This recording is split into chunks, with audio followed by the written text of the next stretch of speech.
Bonjour et bienvenue dans Répétition Minute, le premier podcast horloger en langue française. Je suis Marc Montagne, passionné d'horlogerie et également fondateur de Toolwatch, l'application qui permet de mesurer la précision de ses montres.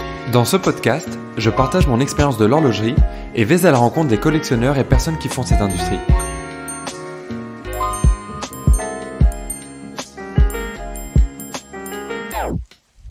Alors, aujourd'hui, je suis à Genève avec mon ami Benjamin. C'est un dimanche, on est au Kempinski à Genève, donc dans la Mecque horlogère. Et c'est un petit rituel qu'on a tous les deux que de se retrouver et puis partager quelques verres et parler de montres. Donc aujourd'hui, on va faire ça et cette fois-ci, on va l'enregistrer. Alors la question que j'aimerais te poser, Benjamin, aujourd'hui, ça serait... quel serait ton top 3 horloger si tu devais choisir 3 montres, voilà, une collection qui se résume uniquement à 3 montres. Et puis alors pour donner une petite contrainte, alors je te laisse choisir vintage ou moderne, montre unique, tout ce que tu veux, mais dans une limite de budget de 100 000 francs, 100 000 euros par là, non pas que ce soit le budget que j'ai là à disposition, mais au moins pour nous donner un cadre. Donc voilà, vas-y, je t'écoute. Excellente question, c'est toujours des questions compliquées, hein, les top 3 des montres. Et puis la limite de 100 000 francs, je trouve elle intéressante parce que c'est relatif. Non pas que j'ai 100 000 francs aussi, mais ou 100 000 euros. Ça peut être beaucoup comme pas beaucoup quand on parle de montres. Ouais. Ce que j'ai envie de dire spontanément, moi mon Graal un peu horloger, c'est Audemars Piguet Royal Oak 15202. Hein. Ouais, le cadran bleu. Le cadran bleu, bien évidemment, celle qui est bien compliquée à choper. Elle est à combien déjà en prix retail? Alors, je ne dois pas te dire de bêtises, mais... En dessous de 30 un peu, non? Oui, c'est en dessous de 30, il me semble que c'est aux alentours de 25 000 francs, ça doit être aux alentours de 20 000 euros. Okay. Et elle est top. Je pense que toutes les collections qui se respectent se doivent d'avoir l'icône qui a été dessinée par Gérald Ginta. C'est la 15202, c'est les dimensions originales, elle est ultra plate. C'est un 39 mm, je pense. 39 mm, exactement. C'est bien le poignet. Il y a ce bracelet qui est assez incroyable. La petite frustration que j'avais au début, c'est qu'il me dit qui dit extra plate, on n'a pas de trotteuse, mais finalement on s'y habitue assez rapidement. Et la masculinité est quand même très sympa aussi. Et puis je pense qu'elle a un avantage par rapport aux autres Royal Oak. Je parle pour moi qui a un tout petit poignet. Finalement, elle est assez portable parce qu'elle est fine, alors que les autres modèles où en 41 mm, etc., très vite avec la construction un peu des cornes, là, comme ça rend le truc assez difficile à porter, quoi. Exactement. C'est vrai que les autres, elles sont aussi sympas. Il y a la trotteuse, les automatiques, il y a la masse oscillante là qui est en forme de cloche avec les armoiries là. Les armoiries, ouais. Qui est plutôt cool, mais elle est effectivement, pour les petits poignets, elle est plus compliquée à porter, donc je pense que la 15202 et puis... Ouais, je te suis là-dessus. Voilà. S'il faut arriver en plus à la genèse de l'horlogerie, cool 70s acier,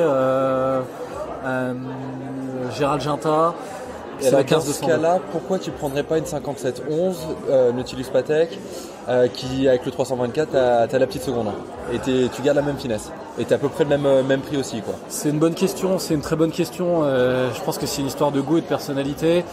Nautilus contre Royal Oak, c'est comme est-ce que t'es Beatles ou Rolling Stone? Ouais, Beatles en l'occurrence. Voilà. Moi je suis Beatles aussi, comme tu le sais, mais voilà. Moi la Nautilus 5711, c'est une belle montre. Mais je sais pas, ça me parle pas de la même manière que la 15202. Le bracelet, la forme de la montre, la boîte, je la trouve moins sympa. Elle me parle moins. Non pas que la Nautilus je n'aime pas, mais si je devais aller sur une Nautilus, ce serait plutôt une 5712. Ouais. Mais là où je te rejoins pour les Nautilus, bon, tu sais que j'aime bien la 5712 évidemment, mais c'est l'intégration du guichet de la date sur la Royal Oak. Je trouve que c'est plus sympa, l'espèce de fond bleu là qui se marie mieux avec le cadran plutôt que sur la 5711 où là c'est hyper tranchant avec le fond blanc. Enfin c'est peut-être un petit peu moins élégant. Donc je pourrais concevoir, même si je suis plutôt Nautilus que Royal Oak, je pourrais concevoir tout à fait une 15202 par rapport à une 5711. Donc ok, bon premier choix. On a dit 25, 26, 27, il reste encore un peu plus de 70 à dépenser, 2 montres. Quelle serait la deuxième? Je suis obligé de terminer du côté de chez Rolex. Ouais, laquelle? Qui est une marque qui est incroyable, et j'aimerais bien avoir une Rolex vintage. Alors quelque chose retour soit années 70 aussi, j'aime beaucoup. Mais il y a des variantes dans les années 80 de cette montre qui étaient très intéressantes. C'est la D-Date, tout en or jaune, bracelet président. Et je crois que le numéro de la référence, c'est la 1803. Ouais. D-Date 1803, bracelet président. Donc, je tout veux en or jaune, quoi. Tout l'or jaune, même le cadran, ce qu'ils appellent le cadran champagne. Il y a un côté désuet, très 80s, narcotrafiquant qui me plaît beaucoup. Et d'ailleurs, le petit kiff qui serait ultime, cherry on the cake, ce serait d'avoir les jours de la semaine en espagnol. Bien sûr. Pour aller jusqu'au bout du look Pablo Escobar. Et je suis persuadé que ces montres qu'on peut trouver, j'ai vu sur Chrono 24, il y a des bonnes occasions, boîte papier, en très bon état, avec le bracelet qui tient encore, qui est pas trop distendu, aux alentours de 10 000 €, on peut avoir une très belle pièce. C'est un peu plus quand même, si tu as un bel exemplaire. On va dire 12 000 €, mais bon, je suis persuadé que dans quelques années ça va prendre, et que ces montres qui sont très marquées années 80, qui sont un peu ragardes à la lumière des codes d'aujourd'hui, vont revenir en force. Ouais. Alors, je suis d'accord avec toi sur le côté valeur de la montre, le côté un peu investissement, parce qu'effectivement si tu regardes les Rolex de cette époque-là sur les modèles sport, mettons, par rapport au prix de l'époque et le prix actuel, tu as une progression qui est complètement hallucinante. Exactement. Et finalement, c'est un des modèles, à la D-Date, la 1803 que tu mentionnes, finalement qui n'a pas connu une progression tout aussi folle, mais qui reste aussi une montre super désirable, parce que c'est un peu l'icône Rolex d'une certaine manière. Tout à fait, en plus c'est une icône cinématographique.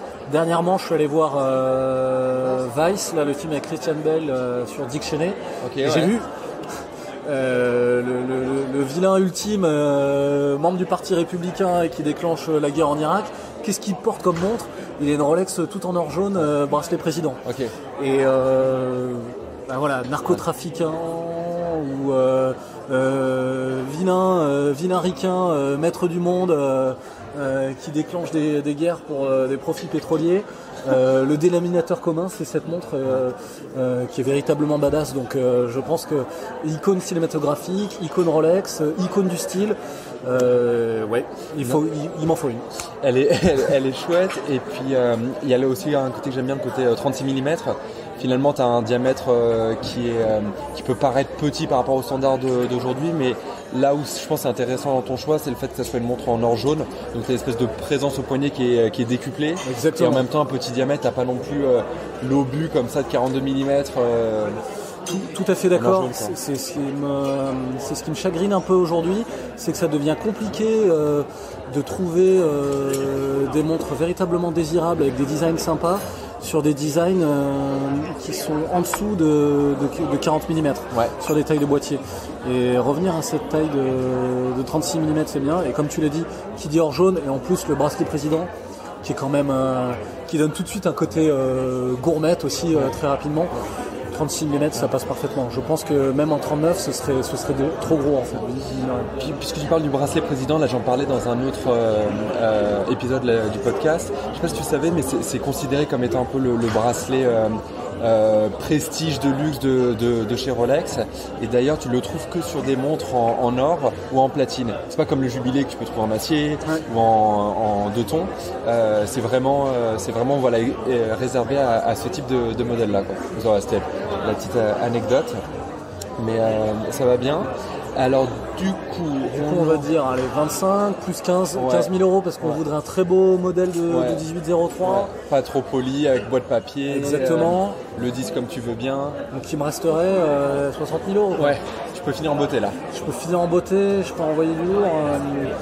Qu'est-ce qu'on pourrait avoir sur 60 000 € qui pourrait être sympa Ce qu'il faut, c'est que ça complète un petit peu aussi ce que tu as déjà eu, parce que tu vas avoir que 3 montres, quoi. Y a pas, t'as pas un petit système 51 à côté pour rigoler, si t'as vraiment genre juste 3 montres, quoi. Compliqué. Je pense qu'avec 60 000 €, on peut aller chercher une très belle mid complication chez Vacheron Constantin. Ouais. Chez Vacheron Constantin, alors je ne veux pas dire de bêtises, mais sur les prix, 50-60 000 euros, qu'est-ce qu'on a? On doit avoir des calendriers complets ou C'est un segment un petit peu bâtard, j'ai envie de dire, parce que soit tu es plus autour des 30-40, soit tu vas avec des montres un peu plus simples, etc., ou des toutes petites complications, soit tout de suite tu vas rajouter des QP, des choses comme ça, et les prix vont un petit peu s'envoler, quoi. Ouais. Donc après, t'es pas obligé de dépenser tes 100 000, hein, tu peux... Après, j'ai 60 000 euros, je me dis... Je crois qu'il me semble que c'est aux alentours de 80 000 francs, hein, le nouveau QP Overseas qui a été présenté au SIHH. Ok, ouais. Alors, il faudra trouver une bonne 1803 plus aux alentours de 10 000 euros pour essayer d'arriver à 65 000, okay. Donc 70 000 euros. Tu laisses tomber la boîte papier et puis... Exactement. Okay, ouais. Je laisse tomber la boîte papier et je suis plutôt sur le look de la 1803. Et la Vache Constantin a fait sur la collection Overseas, qui est une collection qui m'a posé parfois un peu problème en termes de montres sport, mais là ils m'ont définitivement converti, Vacheron Constantin, dernièrement au SIHH, avec le quantième perpétuel extra fin qui était sur Overseas, sur la boîte en or rose, et qui serait sur un bracelet caoutchouc. Ok, ouais. C'est le... Mince, comment on appelle ça? Cadran bleu? Exactement, c'est le cadran bleu. Elle est en cadran bleu, ouais. C'est le cadran bleu. Ouais. Il y a un assemblement de couleurs qui est assez pétant, qui ressort très bien. Et je la trouve véritablement canon. Et puis j'ai toujours rêvé d'avoir un quantième perpétuel. Ouais. Je trouve ça incroyablement cool, le fait d'avoir une montre au poignet, et une fois qu'elle est réglée, il suffit qu'on la porte de manière régulière. Je crois que le prochain réglage à faire, si on la porte correctement, c'est dans 125 ans ou quelque chose comme ça. Ouais. Donc le concept d'avoir une montre au poignet qu'on ne touche potentiellement plus jamais jusqu'à sa mort, je trouve ça génial. Ouais. C'est vrai que c'est pas mal. Et alors, là où je te rejoins pour ce modèle-ci, c'est vrai que globalement la gamme Overseas, pour moi avec mon petit poignet, elle est dure à porter. Et c'est un petit peu plus épais, c'est fait pour des poignets un peu plus normaux, j'ai envie de dire. Mais celle-ci, comme elle est particulièrement fine, elle passe très bien. Tout à fait. Ouais. Et ce qui est d'autant plus remarquable que tu as une complication, pas n'importe laquelle. Et puis tu as c'est une montre automatique, donc tu as le rotor en plus. Exactement. C'est le calibre 11-20. Donc effectivement, c'est une belle pièce. Je trouve que sur cette ligne Overseas, en particulier cette référence, elle met à l'amende pas mal de compétiteurs. Je la trouve super sympa. Il y a un côté très marina. Je me vois bien. Alors généralement, si on a quand même 100 000 euros de budget horloger, ça veut dire qu'on a potentiellement le compte en banque pour avoir un budget pour faire du bateau ou de la voile. Ça serait celle-ci que tu prendrais, quoi. Exactement, c'est la montre qui va bien. Là on est en face du lac. Si je dois avoir une petite escapade sur le lac en bateau, en voilier, je me vois bien avec mon chrono QP en or rose. Et alors ce qui est intéressant aussi dans ta collection, et alors c'est peut-être un défaut aussi de ton choix, c'est que tu n'as finalement que des montres un peu sportives, etc. T'as pas le côté, selon moi il manquerait la montre habillée. Non pas que tu puisses pas les porter dans des circonstances un peu habillées, mais tu es vraiment sur le côté plus sport chic, etc. Et moi le reproche que je pourrais formuler entre guillemets, si on doit se résumer qu'à ces trois-là, ça serait d'une certaine manière ton Overseas et puis ta Royal Oak, on est un peu sur des segments similaires, sport chic, cadran bleu, assez fin. Ouais. C'est vrai. Après, ça peut être un choix, vrai. Quoi. Je pense que ça a trahi une obsession pour moi pour les montres sport chic et cadran bleu. Mais après, je rétorquerais que pour le coup, moi je la vois pas comme une montre sport chic en fait, la 15-202 paradoxalement. Tu la vois comment? Je la vois comme une montre habillée. Et je pense que c'est l'élément hyper disruptif sur une... Je pense que cette montre, elle irait très bien, paradoxalement, avec un costume. Avec un smoking, avec une tenue de soirée. Là, après, on retombe dans le débat, justement. On pourra en discuter une autre fois, mais effectivement, est-ce que tu as porté un bracelet métal avec... Exactement, c'est tout un autre débat, mais c'est très juste que tu me fais remarquer. Ouais. Et il y a un autre modèle. Alors... si je devais échanger Une de mes 3 montres avec un modèle chez Vacheron Constantin qui me plaît beaucoup sont quand même les historiques ultra fines. 1955. Ouais, alors tu sais que je les aime pas trop. Je sais que tu n'aimes pas trop, mais tu parlais de montres habillées pour tenue de soirée. Là oui, ça remplit. Pour moi, c'est la montre ultime. Surtout qu'il y a une série platine là. Ouais. Sur la 1955, difficile de faire mieux. On parle du calibre. Je veux pas dire de bêtises, il me semble que c'est le 1003. Celui-là ou un de ses dérivés en tout cas. Un de ses dérivés. Pour la finesse. Pour la finesse, tout à fait. Mais sur la 1955, un peu originel. Je sais qu'il y a quelques années en arrière, même s'il me semble que c'est encore le cas, le mouvement il est en or. Ouais. Donc montre habillée, on a une montre qui est en or, qui est ultra fine, qui est de petite taille aussi, 36 mm je crois. J'ai plus les dimensions en tête, mais elle est assez fine. Ouais. Elle est assez fine, elle est toute petite, elle est très bien habillée sur un petit bracelet luisant aussi, brillant du moins. Cuir, et puis on va jusqu'au bout en fait de la montre habillée parce que le mouvement même est en or.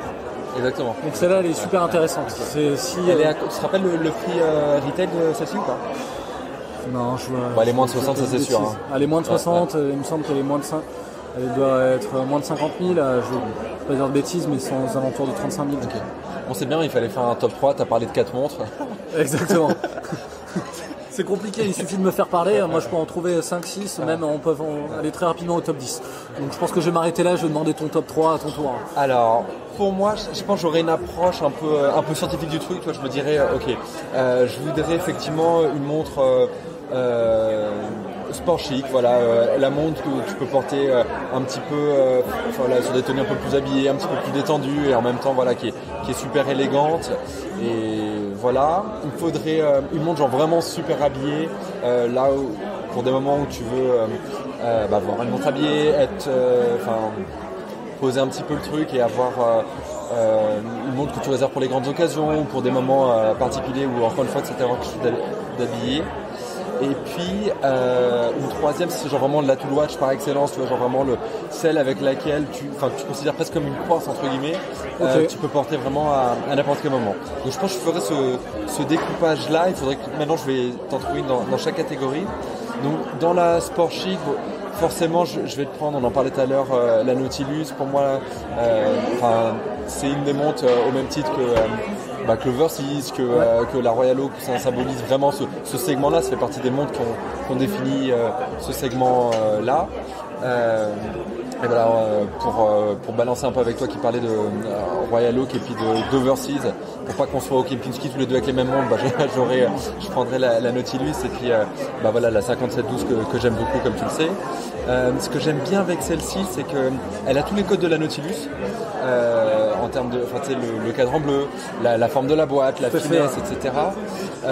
Mais c'est pas anodin de dire qu'elle a le cadran bleu parce que les autres, beaucoup d'autres Nautilus qui sont sortis après avaient des teintes un petit peu différentes. Alors t'avais les gris, le blanc carrément, t'avais d'autres teintes de bleu avec les nouvelles là, pour le 40e anniversaire.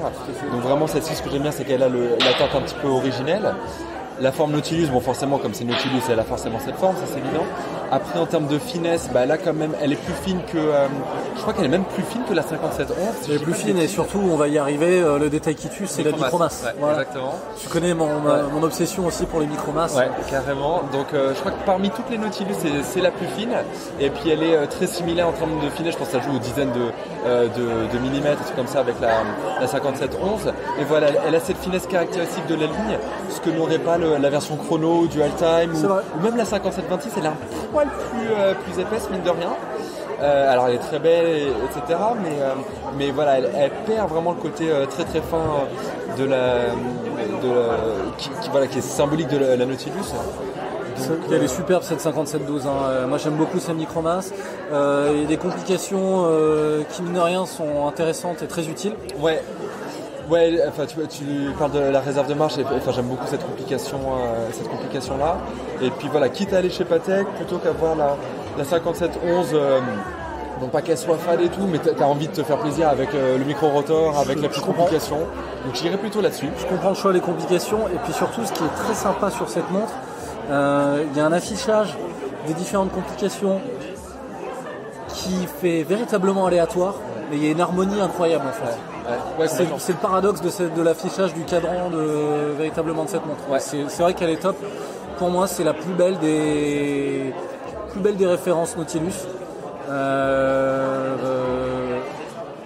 Après, Rolling Stones ou Beatles, Royal Oak ou Nautilus, voilà.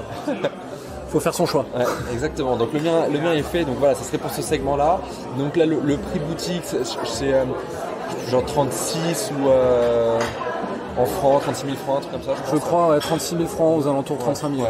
On parle du prix retail parce que sur le marché de la seconde main, bon là on a exposé le budget.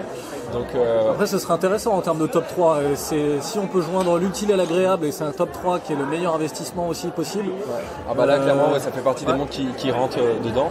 Donc voilà, ça serait celle-ci. Ensuite, pour une montre habillée, là il y a plein de choix qui pourraient être sympas. Je pourrais avoir le côté un petit peu décalé avec une reverso et tu vas pas avoir une montre ronde et puis avoir vraiment une forme un petit peu différente qui pourrait être sympa. Après les reversos actuelles, elles me font pas plus envie que ça. Elles sont jolies mais il n'y a pas le modèle où je me dis voilà, si je dois avoir 3 montres, ça serait celle-ci. On sait on va arriver sur la Tribute. Non, la Tribute, ouais, on l'aime beaucoup.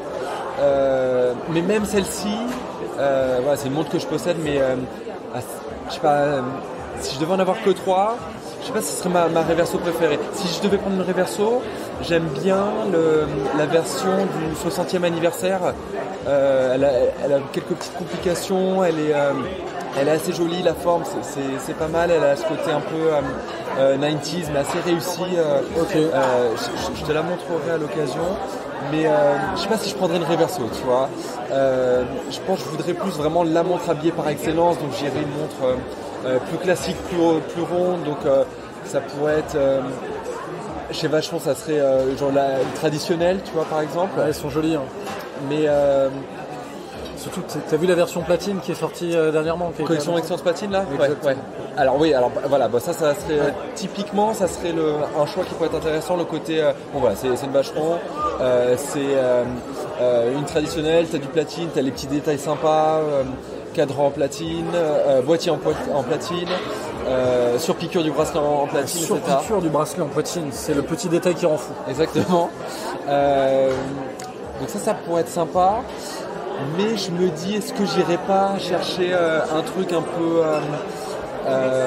je sais pas, chez un indépendant, tu vois. Je me dis, là tu me plais. Est-ce que t'irais pas chez, je sais pas, un chronomètre bleu chez Journe, tu vois. Boîtier Tantal, bleu. Tu vois, puis là t'es sur un 38 mm, 39, un truc comme ça, enfin t'es quelque chose de très très très portable, de magnifique, d'assez exclusif. Le bleu est magnifique du cadran, et puis la forme de ses aiguilles. Ouais, exactement. Ouais. Et plus que le bleu, alors le bleu il pourrait faire, il est beau, mais il ferait presque doublon avec le bleu de la 5712. Ouais. Par contre ce qui est sympa pour moi c'est vraiment le boîtier en tantal que tu retrouves pas trop. Enfin même à nulle part j'ai envie de dire. Donc je serais assez partisan de cette montre là. Ouais, je pense que ça serait entre les deux. Tu vois, je pourrais dire bah tiens pourquoi pas une Breguet, mais les mouvements je les trouve moins. Je trouve autant les designs du cadran ressortent énormément et sont top. Autant j'ai pas le même. Je sais pas, j'ai pas la même joie quand je vois le mouvement. Si on repart sur la chronomètre bleue, là le mouvement il est en or rose et tout. Enfin il y a quelque chose, tu vois. Donc le chronomètre bleu alors. Ouais, je pense que je partirais sur le chronomètre bleu. Même s'il y a le cadran bleu. Bon, le bleu il est quand même à part, hein. C'est différent du bleu de la 5712 ans. Et bah tu vois, de la même manière que toi tu as ce truc avec les montres un peu sport chic, bah, moi je peux dire c'est peut-être le bleu le dénominateur commun. Ouais. En tout cas pour ces deux montres là. Et ensuite en troisième position, et puis alors le chronomètre bleu je crois il est à 25 ou un truc comme ça, non il est... Ouais, ça va être aux alentours de 20 000 euros, quelque chose comme ça, entre 20 et 25 000. Donc tu vois, en cumulé, on va dire 25 000, plus un 25. 60, il reste 40. Ouais. Et alors, s'il me reste 40, pour la Tool Watch, ce que je ferais, ça serait... si on dit Tool Watch, pour moi c'est Rolex, je l'identifie instantanément avec Rolex. J'irai pas sur une DD, j'irai vraiment sur une Tool Watch, donc ça serait soit une Submariner, soit une GMT. Je pousserai le truc à aller chercher une vintage aussi. Bien sûr. Il te reste 40 000 euros à dépenser, donc il faut... Tu peux y aller. Je pense, quitte à prendre une vintage, autant alors, en moderne, je préfère à choisir si je dois en retenir qu'une, peut-être une sub à une GMT, pour moi c'est vraiment genre c'est sans date, c'est l'essence de Rolex. Mais si je vais chercher une vintage, je sais pas pourquoi, c'est plus une GMT qui me fera envie, donc je partirai là-dessus. Ok. Je partirai genre un très très bel exemplaire de 1675, index peint. Ouais, tu me fais plaisir. Tu vois la jolie lunette rouge et bleu, très très belle montre. Très très belle montre, celles qui ont des très belles patines. Exactement. Donc voilà, j'irai très bien chercher proportionné. un exemplaire vraiment nickel de chez nickel, que ça soit en termes de patine, tout d'origine, en termes de polissage, etc. Boîte papier. Je sais pas combien ça peut coûter un exemplaire, genre vraiment top, mais ouais, je pense qu'avec 40 000, t'as largement de quoi faire. Si, tu peux. Après, ce qui est intéressant, c'est que tu parlais de Tool Watch. Par définition, une Tool Watch, on doit tout faire avec. Ouais. Tu devrais tout faire avec. Ouais, à fond. C'est vrai ? Ouais, carrément. Véritablement. Même, t'aurais pas peur de l'abîmer T'as potentiellement lâché 40 000 balles. Oui, non mais bien sûr, mais alors après, je ferai attention comme avec n'importe quelle montre que tu portes, même si elle était beaucoup moins chère. J'ai envie de te dire, même avec la petite Hamilton Kaki à 500 balles, ouais. je ferai quand même attention. Mais j'aurais pas peur en la portant. Tu vois, je veux dire, tu sens que c'est une montre qui est robuste, ça symbolise ça. Ok, peut-être que je ferais peut-être pas genre le sauna avec ou le truc que je pourrais faire avec ma sub moderne, tu vois. Mais je la porterai à la plage, tu vois. Je plongerai avec. Non, mais c'est intéressant. Tu vois. Mais après voilà, j'ai jamais eu de montre comme ça, donc j'ai du mal à me projeter aussi. Mais je me verrais bien, ou en tout cas j'aimerais bien me voir faire ça, tu vois, se dire voilà, j'ai cette montre là et je peux vraiment la porter tout le temps. Et puis je me dis bah voilà, entre une GMT vintage, la Nautilus 5712 et puis une jaune chronomètre bleu, là t'as un mix de 3 montres qui est assez sympa, tu vois. Donc je pense que le truc qui manquerait chez moi, ça serait peut-être d'aller chercher finalement même le Tantal, il a une teinte un peu argentée, tout ça, donc j'ai pas le côté couleur que toi tu as pu avoir avec comment on appelle ça, avec la 1803. Ça me fait presque remettre en question mon choix de chronomètre bleu. Je me dis, est-ce que j'irai pas chercher l'or rose avec la traditionnelle, tu vois, c'est peut-être ça que je ferais, tu vois, j'irai prendre, c'est ça que je ferais, je vais t'expliquer pourquoi le raisonnement. Je vais prendre traditionnelle, petite seconde à 6 heures, mouvement 4400, or rose, donc comme ça j'ai un or rose. Superbe. Je prends cadran crème, la guillochée, comme ça j'ai un cadran clair que je n'avais pas. Tu as du métier d'art ? Exactement, avec un magnifique guilloché. Je crois que c'est une édition limitée en plus, donc c'est un truc un petit peu exclusif, sympa. Et je pense que ça équilibre plus, tu vois. Très beau top 3, difficile. Ça aurait pu être limite mon top 3, c'est que les références que j'adore aussi. Très beau top 3, bah écoute, hyper intéressant. Pour la prochaine conversation, je te propose justement de faire, on devrait faire le top 3 pour 5 000 euros. Ok, là il y a du challenge, mais ok, bah écoute, je propose, on s'arrête là et puis on s'arrête là et on a notre sujet pour notre prochaine conversation dimanche prochain. Ça marche, merci Benjamin. Merci, ciao. Merci d'avoir suivi ce podcast. Vous pourrez retrouver les notes de cet épisode sur répétitionminute.com. Vous pouvez également vous abonner au podcast Répétition Minute sur Apple Podcast, Spotify ou autre plateforme et laisser un avis sur iTunes si le podcast vous a plu. N'hésitez pas à partager ce podcast avec vos amis. C'est un joli cadeau et ça coûte moins cher qu'offrir une montre. Merci et à bientôt.